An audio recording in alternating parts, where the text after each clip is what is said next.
알베르 까미라고 하는 그 신학 저술가이기도 하고 시를 짓기도 하는 분이 있습니다. 그분이 이방인이라고 하는 책을 저술했는데 본인의 수필과 시가 단편으로 들어가 있습니다. 이 책을 발표하고 나서 1957년에 이 까미가 노벨 문학상을 받게 됩니다. 그에게 명예와 인기와 부가 돌아오게 되었습니다. 모든 사람들이 한번 받았으면 하는 그 상을 받게 된 것입니다. 그런데 노벨 문학상을 받은 지 3년이 돼서 1960년에 교통사고로 까미가 그만 세상을 달리하게 됩니다. 교통사고를 당해서 병원에 입원해 있는 중에 생사를 오르가라 할 때에 가까운 사람이 그런 질문을 했다고 합니다. 지금 당신은 무슨 생각을 하고 있습니까? 생사가 갈라지는 이 순간에 당신은 지금 무슨 생각을 하고 있습니까? 아마 그 질문한 사람은 그런 대답을 기대했을지 모르겠습니다.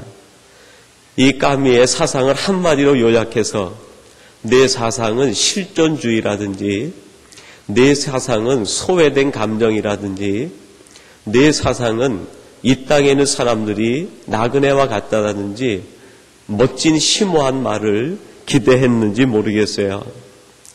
그런데 이 언어집에 보면은 까미가 마지막 그 사람에게 한 이야기는 이런 이야기로 답을 했다고 합니다. 지금 나는 어머니와 집을 생각하고 있습니다. 그러나 나에게는 돌아갈 집이 없고 만날 어머니가 없습니다. 당신은 지금 무엇을 생각합니까? 죽음이 임박한 그 순간에 까미가 생각했던 것은 자기가 기록해 놓은 저서도 아니고 자기가 평생 주장했던 그 외침도 주의도 이데올로기도 아니었습니다. 내가 만나고 싶은 분은 어머니고 지금 내가 가장 내 생각 속에 나를 지배하고 있는 것은 내가 돌아갈 집이 있었으면 좋겠다 하는 것, 그것이 내가 가지고 있는 생각입니다. 여러분, 어머니는 까미에게 있어서 마음의 고향이요 영혼의 고향이라고 할 수 있습니다. 그리고 이 집은 육신이 쉴 수 있는 쉼터라고 할 수 있습니다. 세계적인 부와 인기와 명예를 누렸을지 모르지만 이 까미는 마지막 순간에 그가 돌아갈 고향을 찾지를 못했습니다. 그의 마음과 영혼이 쉴 만한 쉼터를 얻지 못했다는 것입니다. 자기의 조그만 육체 하나 편히 쉴 만한 쉼터를 발견하지 못한 것, 그것이 까미의 마지막 고백이었다는 것입니다. 여러분, 이것이 본향을 잃어버린 인생의 모습 아니겠습니까? 세상에서는 명예를 비록 얻었을지 모르지만 엄청난 상을 받고 온갖 세인의 부러움을 받았을 수 있을지도 모르지만 본향을 잃어버린 인생 그 마지막이 얼마나 비참한가, 얼마나 허무한가, 얼마나 허망한가 하는 것을 우리가 발견해 볼 수 있습니다. 여러분, 이런 의미에서 가장 불행한 사람은 지금 현재 내가 가지고 있는 소유에 있음과 없음에 있는 것이 아니라 그 사람이 돌아갈 본향이 있느냐 없느냐, 그 영혼이 돌아갈 수 있는 본향을 소유하고 있느냐 없느냐가 바로 우리 인생의 행바 불행을 결정짓는다고 할 수 있겠습니다. 여러분, 누가복음 16장 22절에 보면 부자와 거지 나사로에 대한 이야기가 소개되고 있습니다. 그리고 거기에선 이런 구절로 말씀합니다. 이에 그 거지가 죽어 천사들에게 받들려 아브라함의 품에 들어가고 부자도 죽어 장사되매라고 말합니다. 여러분, 세상적인 눈으로 보면 거지는 말 그대로 거지처럼 불행한 삶을 살았습니다. 그러나 그 주인 되는 부자는 온갖 세상 사람들이 부러워하는 부자의 삶을 살았습니다. 그것은 세상에 있을 동안이고 세상에 있는 모든 생명이 끊어지게 되자 그 상황은 바뀌게 되었습니다. 거지는 오히려 아브라함 품에 안기게 되었고 부자는 죽어서 장사 지내게 되었는데 그가 생각했던 본향을 가지 못하게 되었다는 것입니다. 여러분이 부자는 본향을 잃어버린 사람입니다. 세상에서는 엄청난 부귀와 영화를 누렸을지 모르지만 본향을 잃어버린 그 부자를 향해서 성경은 행복한 사람이라고 증언하지 않습니다. 오히려 그는 불행한 사람이었다라고 성경은 얘기합니다. 여러분, 반면에 거지는 어떻습니까? 주인의 상에서 떨어지는 부스러기를 먹고 살아야 되는 신세입니다. 그 누가 보아도 추한 인생이었습니다. 저렇게 사느니 차라리 죽는 것이 낫다라고 생각이 들 정도의 비참한 생활이었습니다. 그러나 그에게는 한 가지가 분명했습니다. 내가 비록 이 땅에서 이렇게 살지 몰라도 나는 돌아갈 본향이 있는 사람이다. 나는 돌아갈 곳이 있다. 나는 죽으면 하나님 품에 안기어 하나님과 더불어서 기쁨과 소망을 누릴 수 있는 약속이 내게 주어져 있다는 것을 확실히 붙잡은 사람이 바로 이 거지였습니다.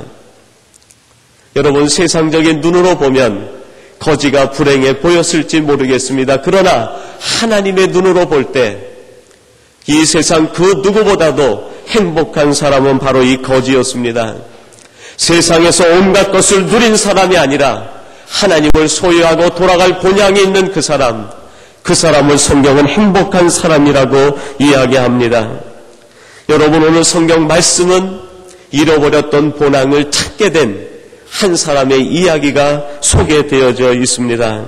오늘 이 본 말씀을 함께 묵상하면서 본향을 잃어버린 이 사람이 다시 본향을 회복하게 되는 그 모습을 보면서 우리도 다시 한번 우리에게 주신 하나님의 그 참된 본향을 빼앗기지 않고 그 본향을 향해서 날마다 믿음의 순례를 해나가는 우리 복된 성도님들이 되시기를 주님의 이름으로 축원합니다.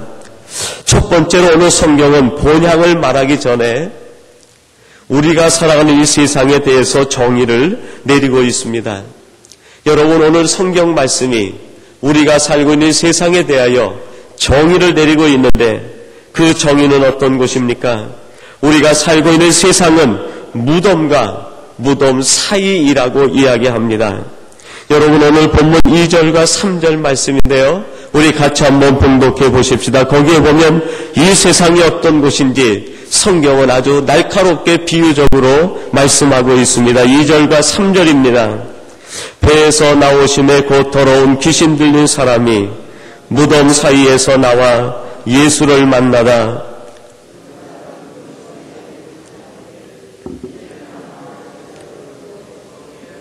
아멘.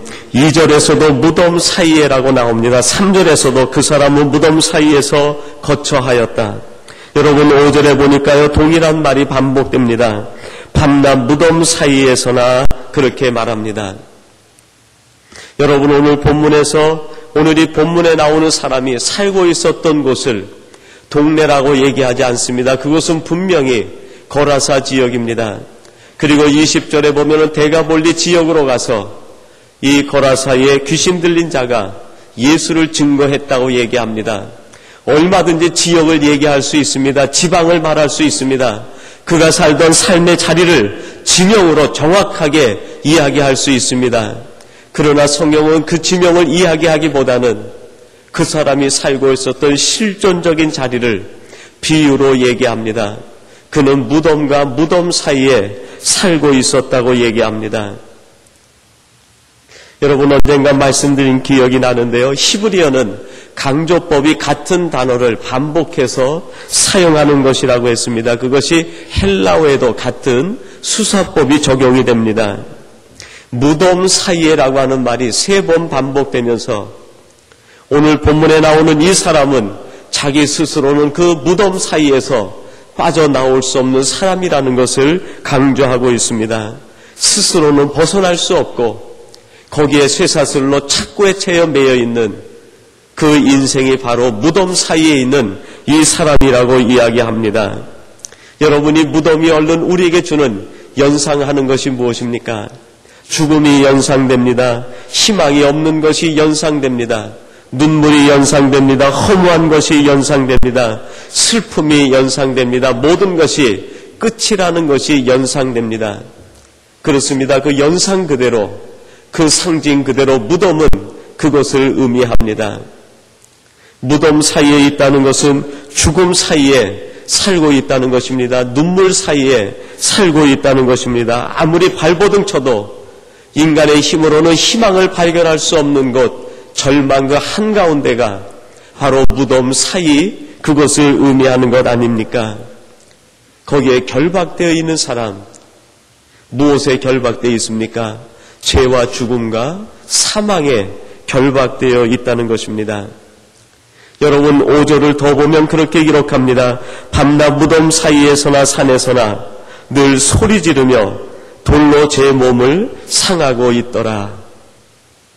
무덤 사이에서 이 사람이 한 일이 무엇입니까? 소리를 질렀다 얘기합니다. 여러분 여기서 소리를 질렀다는 것은 단순히 기괴한 괴성을 질렀다 그런 의미뿐만은 아닐 것입니다. 거기에 있으면서 이 사람이 얼마나 괴로웠겠습니까? 두려웠겠습니까? 무덤 사이에 밤낮 매여 있는 그 자신의 모습이 얼마나 끔찍하게 두렵고 무서웠겠습니까? 거기에서 얼마나 벗어나고 싶었겠습니까?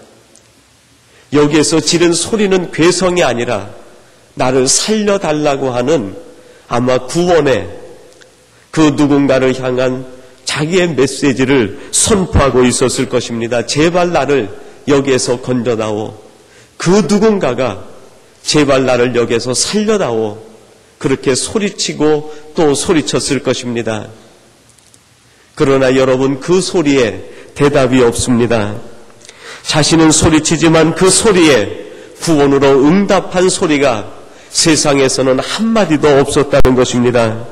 오직 이 사람의 괴성같이 들린 자기를 살려달라고 구원해달라고 외치는 그 외침만이 무덤 사이에서 울려 퍼지고 있었을 뿐입니다. 여러분 이 세상도 이와 비슷하지 않습니까?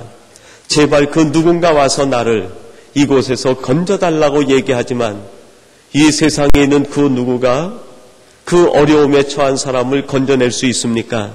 진정한 구원을 주고 진정한 행복을 줄 수 있고 그 누가 이 울고짖고 있는 사람에게 참된 소망을 주고 희망을 약속할 수 있느냐 하는 것입니다. 여러분 그 다음에 보니까 뭐라고 얘기합니까? 돌로 제 몸을 상하고 있었다 그랬습니다. 제 몸이 상에 들어가고 있었다는 것입니다. 조금 고상한 표현인지 모르겠지만 죽어가고 있다는 의미 아니겠습니까? 돌로 자기의 몸을 찢어서 피를 흘립니다. 서서히 죽어가고 있는 것입니다. 시들어가고 있습니다. 자기의 몸에서 생명이 빠져나가고 있습니다. 그러면 그럴수록 이 사람은요 더욱 소리쳤을 것입니다. 내게 이제 얼마 시간이 남지 않았습니다. 제발 누군가 와서 나를 도와주세요. 그러나 아무도 돕지 못하는 그것이 바로 오늘 우리가 살고 있는 이 현실의 문제이고 아픔 아니겠습니까? 제가 중학교 때요, 집에서 학교까지 가면은 약 한 30분에서 40분 정도를 걸어가야만 했습니다. 아침에는 이제 그 정확하게 학교 들어가는 시간이 있으니까 학교의 시간에 맞추기 위해서 아주 젠걸음으로 또는 뛰면서 친구들하고 학교를 갑니다. 근데 학교가 끝나고 나면 여유가 있지 않아요? 그러니까 올 때는 온갖 구경 다 하면서 친구들하고 장난치면서 집으로 옵니다. 근데 그 학교하고 집으로 오가는 그 길목 속에 조그만 야산이 하나 있는데요. 그 야산에 무덤이 가족 무덤 같아요. 상석이 놓여 있고 무덤 몇 개가 이렇게 있는데 얼마나 양지 바른지 모르겠어요. 근데 봄이나 가을 때 되면 학교에서 긴장하고 있다가 집으로 올 때쯤 되면은요, 긴장도 풀어지고 친구들하고 이제 그 무덤 사이에서 양지 바른 데서 놀이를 합니다. 상석 위에다가 연필 꺼내놓고 연필 따먹게 하는 거예요. 튀겨가면서. 그러다가 피곤하면 햇볕이 너무 따뜻하니까 그 무덤을 베개 삼아서 양쪽에서 이렇게 누워서 깜빡 잠이 들어요. 햇빛이 그렇게 좋은데 얼마큼 잤는지 모르겠는데요. 몸이 추워서 깨보면 어느새 해가 져 있는 거예요. 그리고 옆에 풀들에 이슬이 내려 있어요. 그때는 그런가 보다. 그것이 우리 어린 시절의 일상적인 놀이의 하나였나 보다. 그렇게 생각을 하고 지나쳤는데요. 제가 신학을 하고 나이가 들어서 보니까 그것이 바로 우리 인생과 같구나. 그런 생각을 해봅니다. 여러분, 무덤 사이에서 햇볕이 좋아봐야 그 햇볕이 얼마나 가겠습니까? 한두 시간 지나면 다시 이슬이 내리고 어두워지는 것 아니겠습니까? 이 세상, 무덤 사이 같은 세상에서 누리는 기쁨이 여러분 좋으면 얼마나 좋겠어요. 그 기쁨이 좋으면 만년을 갑니까? 천년을 갑니까? 그 기쁨이 좋아봐야 무덤 사이에 잠깐 내려지는 햇빛처럼 두세 시간 지나고 나면은 이슬이 내리고 어디선가 섬뜩한 바람이 불어오는 거예요. 추위가 내려옵니다. 두려움이 엄습해 옵니다. 무서움이 다가옵니다. 그것 자체가 무덤으로 변해버리는 거예요. 여러분, 이 세상에서 주는 기쁨이 우리에게 주는 만족이 얼마나 되고 우리에게 주는 행복이 얼마나 영원하겠습니까? 무덤 사이에서 누리는 그 기쁨이 얼마나 되겠느냐 하는 것입니다. 그런데 여러분, 이 세상에 있는 사람들은 무엇을 쫓아가며 살아갑니까? 그 무덤 사이에서 잠깐 내려지는 햇빛, 그 무덤 사이에 내리는 잠깐의 기쁨, 그 무덤 사이에 취해 있는 잠깐의 낮잠을 위해서 자기의 인생을 바꾸고 있는 것 아닙니까?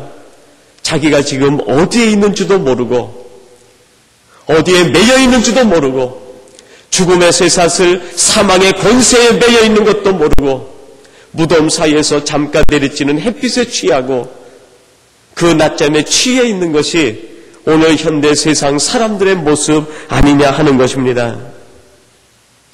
여러분, 20살에 왕이 된 사람이 있습니다. 그리고 33살에 세계를 제패하고 온 세계를 통일했습니다. 그 사람이 누굽니까? 대영웅이라고 얘기합니다. 그래서 그를 가리켜 대왕이라고 이름을 붙였습니다. 알렉산더 대왕입니다. 여러분, 불과 13년 만에 왕으로 즉위해서 젊은 나이에 전 세계를 통일했습니다. 자기 본국으로 돌아와서 땅을 치고 통곡을 했다고 합니다. 내가 더 이상 정복할 땅이 없는 것이 한스럽다. 내가 더 이상 정복할 곳이 없는 것이 한이 된다고 땅을 치고 통곡을 했다고 그래요. 그런데 그도 역시 무덤 사이에 있는 인생에 불과했습니다.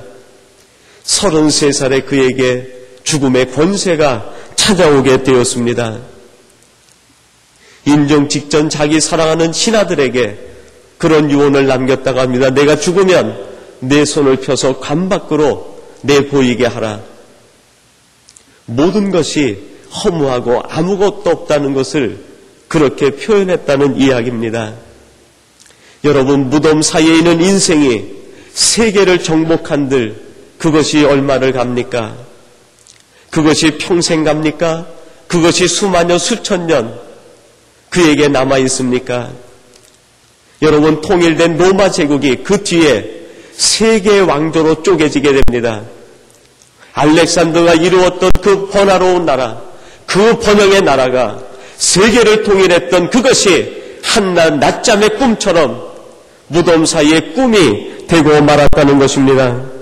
여러분, 알렉산더의 생애를 우리가 요약할 수 있다고 하면, 오늘 성경 말씀을 통해서 우리가 비유할 수 있다고 하면, 그는 무덤 사이에서 세계를 정복하는 꿈을 꾸고 깨어난 것에 불과합니다. 그것이 무슨 의미가 있습니까? 세계 정복하는 꿈을 꾸고 깨어나서 죽어버린 것이 무슨 의미가 있습니까? 여러분들은 지금 어떤 꿈을 꾸고 계십니까? 혹시 알렉산더와 같이 세계에 제패하고자 하는 그런 내용의 비슷한 꿈을 꾸고 계시지는 않습니까? 무덤 사이에서 한낮의 햇볕을 여러분이 기대하고 있는 것 아닙니까? 사라져버리고 없어져버릴 그것을 꿈꾸고 그것을 갖기 위해서 애쓰고 있는 것은 아닙니까? 그것이 이루어진다고 한들 무덤 사이에서 우리의 인생이 끝날 때 그것이 내게 무슨 의미가 있습니까? 세계를 정복한들 그것이 알렉산더의 죽음 순간에 무슨 의미가 있습니까? 그것은 말 그대로 꿈일 것입니다. 본향을 잃어버린 사람은요, 헛된 꿈에 사로잡히게 됩니다. 세상에 매이게 됩니다. 세상에서 있는 그 꿈이 전부인 줄 압니다. 그것이 주님 없는 사람들의 모습이고 주님 없는 사람들의 한계 아닙니까? 그런데 여러분, 더욱 무서운 것이 있습니다. 주님을 아는 사람도 주님 안에서 본향을 바라보지 못하고 알렉산더와 같은 꿈을 꾸고 살아가고 있다는 것입니다. 이것이 얼마나 큰 불행입니까? 주님을 알면서도 세상에 매여 있다는 거예요. 여러분, 주님께서 이 땅에 오신 이유가 무엇입니까? 오늘 본문은 두 번째로 우리에게 그것을 말씀해 주고 있습니다. 우리에게 영원한 집 본향을 찾아주시기 위해서 주님께서 이 땅에 오셨다는 말씀입니다. 여러분, 우리 19절 말씀을 같이 한번 봉독해 보십시다. 거기에 우리 주님께서 분명히 말씀하시는 교훈이 있습니다. 19절 말씀입니다. 허락지 아니하시고 저에게 이르시되 집으로 돌아가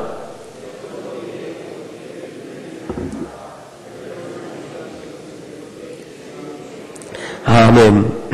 19절에 보니까요, 저에게 이르시되 집으로 돌아가라. 너는 무덤 사이에 있는 인생이 아니라, 너는 여기에 있을 존재가 아니라 너는 집으로 돌아가야 되는 존재다. 집으로 돌아가라는 것은 아직 완료되지 않았어요. 진행형입니다. 너는 집으로 가는 사람이다. 여러분, 이 말씀을 오늘 우리에게 적용하면 어떻게 됩니까? 하나님께서는 우리를 무덤 사이에서 빼내주시고 죄와 사망과 주목의 권세에서 빼내주시고 우리에게 본향을 가리키시면서 너는 본향으로 가는 존재라고 말씀해 주시는 거 아닙니까? 여러분, 1절 보시면 이렇게 말씀합니다. 예수께서 바다 건너편 거라사인의 지방에 이르러 그랬습니다. 예수님과 제자들이 이 거라사 지방으로 오기 위해서 풍랑을 지나야만 했습니다. 바다를 지나야만 했습니다. 생명을 건 모험이 거기에 있었습니다. 자기를 완전히 투자하고 자기 생명을 포기하고 내 생명이 여기에서 이 풍랑에서 끊어질지라도 내가 저 건너편에 건너가야 될 이유가 있다고 주님이 말씀합니다. 그 이유가 뭡니까? 거라사 지방 무덤 사이에 있는 이 사람에게 집으로 돌아갈 수 있는 길을 가르쳐 주시기 위해서 주님은 풍랑을 뚫고 거라사 지방으로 오셨습니다. 주님께서는 바다를 건너 오셨습니다. 생명을 걸고 그곳으로 오셨습니다. 여러분, 주님께서 이 땅에 오신 이유가 무엇입니까? 하늘보다 영광을 버리시고 낫고천한 인간의 몸을 입고 이 땅에 오신 이유가 무엇입니까? 거라사 지방같이 세상에 매여있는 죄와 죽음과 사망의 권세에 매여있는 우리들에게 영원한 본향 하나님의 나라를 찾아주기 위해서 예수님께서 친히 이 땅에 오신 것 아니겠습니까? 주님이 오심으로 우리는 본향을 알게 되었습니다. 여러분, 요한복음 11장 43절에 보면 동일한 의미의 말씀이 선포되고 있습니다. 이 말씀을 하시고 큰 소리로 나사로야 나오너라. 여러분, 돌무덤에 갇혀있는 나사로를 향해서 우리 주님은 베다니를 찾아가셨습니다. 그리고 거기에 누워있는 죽어서 냄새나는 나사로에게 얘기합니다. 나사로야, 너는 거기에 있을 존재가 아니다. 너는 무덤에서 나와. 너는 나와 함께 잔치를 벌려야 될 사람이다. 여러분, 주님께서 오늘 우리들에게 그렇게 말씀하시는 줄로 믿습니다. 너는 무덤 속에 있는 존재가 아니다. 너는 이제 더 이상 무덤 속에서 세상의 한낮 햇볕 2시간이면 사라져버릴 그 한낮의 꿈을 꾸는 사람이 아니라 너는 나와 함께 하나님의 본향, 하나님의 나라를 꿈꿔야 될 사람이다. 나사로야 나오너라. 사랑하는 삼성교회 성도들아, 이제 나오라. 그곳에서 나와 함께 본향에 대한 꿈을 꾸자. 하나님에 대한 꿈을 꾸자. 나와 함께 영원한 잔치를 벌이자고 우리 주님이 초청하고 계십니다. 여러분, 나사로가 요한복음 12장 1절과 2절에서 주님을 모시고 무엇을 합니까? 잔치를 벌이게 됩니다. 6월절 엿새 전에 예수께서 베다니에 이르시니 이것은 예수께서 죽은 자 가운데서 살리신 나사로에 있는 곳이라. 거기서 예수를 위하여 잔치할세. 여러분, 주님께서 우리에게 오신 까닭은 무덤집과 같은 우리들을 잔칫집으로 변하게 하시기 위해서 주님이 오셨다는 겁니다. 그래서 요한복음은요, 예수님이 이 땅에 오신 사건을 기록하고 난 뒤에 바로 요한복음 2장에서 무슨 기적을 보여줍니까? 가나 혼인 잔칫집의 이야기를 소개합니다. 주님이 오면 잔칫집이 됩니다. 무덤집 같은 우리들이 주님이 오심으로 잔칫집이 되고 거기에 웃음이 넘칩니다. 기쁨이 넘칩니다. 무덤 사이에서 울었던 우리들이 주님과 함께 웃을 수 있습니다. 무덤 사이에서 땅을 치며 통곡하고 우리를 살려달라고 외쳤던 우리들이 주님과 함께 있으면 찬양하게 되고 기뻐하며 즐거워하게 됩니다. 여러분, 주님을 만나서 우리의 삶은 변하게 됩니다. 주님을 만남으로 우리의 인생이 변하며 우리의 집이 변하며 우리가 사는 장소가 변하며 우리의 사는 방식이 변하고 우리의 행동이 변하게 됩니다. 그렇다면 주님께서 오늘 우리에게 물으실 것입니다. 사랑하는 삼성의 가족들아, 나의 자녀들아, 너희는 진정 지금 잔칫집 인생을 살고 있느냐? 너희 집에 주님을 모시고 예수를 모시고 잔치를 벌리고 있느냐? 여러분 중에 얼마나 지금 잔칫집같이 정말 흥에 겨워서 주님 때문에 기뻐서 주님 때문에 감사가 넘쳐서 웃음이 넘쳐서 다른 사람들이 볼 때는 미친 사람처럼 보일 정도로 잔칫집 같은 그런 삶을 살고 있습니까?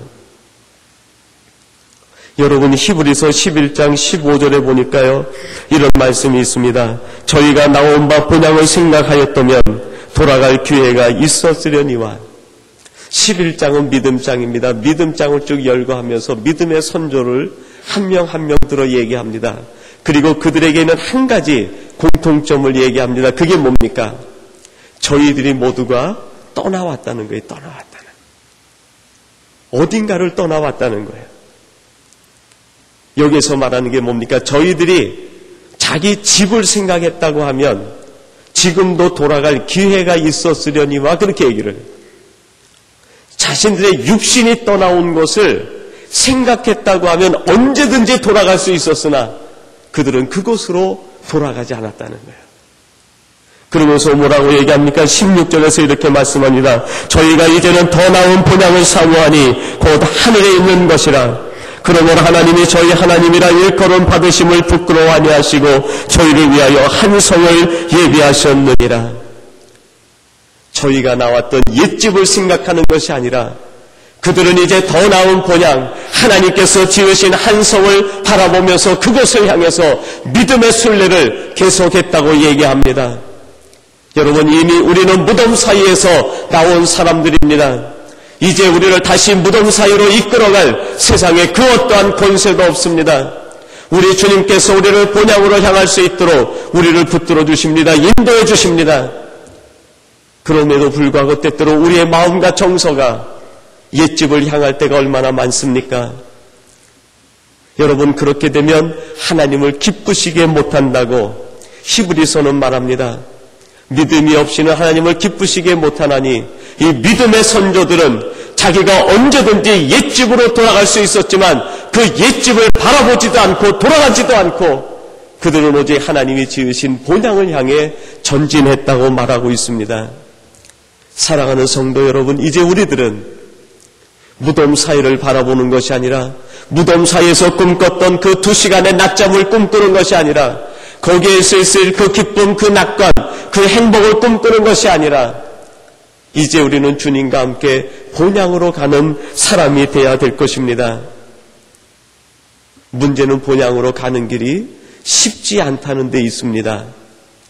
믿음의 선조들은요, 그것을 위해서 불에 처하기도 하고 물 가운데 빠지기도 하고 고난 가운데 빠지기도 하고 매를 맞기도 하고 굶주림을 당하기도 했다고 얘기합니다.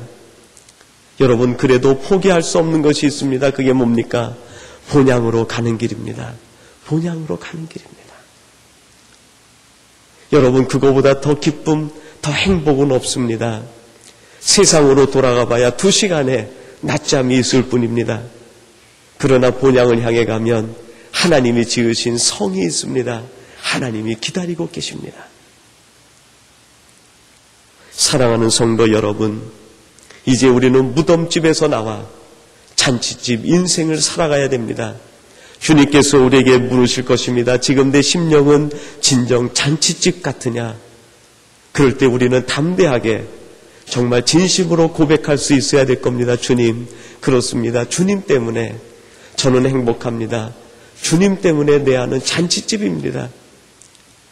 내게 없는 것이 많지만 모든 것을 둘러보아도 아무것도 없지만 나의 하나님으로 인하여 기뻐하고 나의 구원의 하나님으로 인하여 즐거워합니다.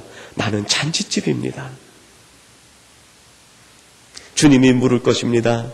너는 돌아가겠느냐? 아닙니다. 저는 다시 옛집으로 돌아가지 않겠습니다. 내가 포기한 무덤 사이에서 꾸었던 그 낮잠 2시간 따뜻한 햇볕의 꿈을 저는 포기하겠습니다. 그리고 주님과 함께 본향을 향해 가며 믿음의 선조들처럼 거기에서 환난이 기다리고 죽음이 기다린다 할지라도 수고가 있다 할지라도 그 길을 가겠습니다. 주님과 함께 가겠습니다. 여러분, 거라사에 귀신 들렸던 이 사람은요, 20절에 보니까 데가볼리에서 주님을 증거했다고 말하고 있습니다. 그는 무덤에서 나와 새로운 본향을 찾았습니다.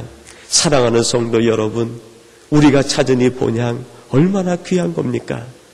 이 세상 그 어떠한 것으로도 바꾸지 않고 이 본향을 향해서 한 걸음 한 걸음 믿음의 행진을 하시는 우리 복된 삼성의 모든 가족이 되시기를 주님의 이름으로 축원합니다. 하나님 아버지 감사합니다. 저희들이 무덤 사이에 있었던 고라사 지방에 한 세상에 귀신 들렸던 세상에 매여 있었던 사람일진데 저희들을 구속하시고 새로운 본향을 주시며 하나님 안에서 비전과 꿈을 갖게 해주시니 감사합니다. 이제 무덤 사이에서 꾸었던 낮잠 2시간을 잃어버리게 하시고 하나님과 함께 본향으로 향해 나가는 믿음의 용사들이 되게 하시고 믿음의 선진의 반열에 들어갈 수 있는 우리 삼성교회 모든 가족들이 되도록 역사해 주시옵소서. 하늘 문을 여시고 은혜와 복을 내려 주시옵소서. 예수님의 이름으로 기도하옵나이다. 아멘.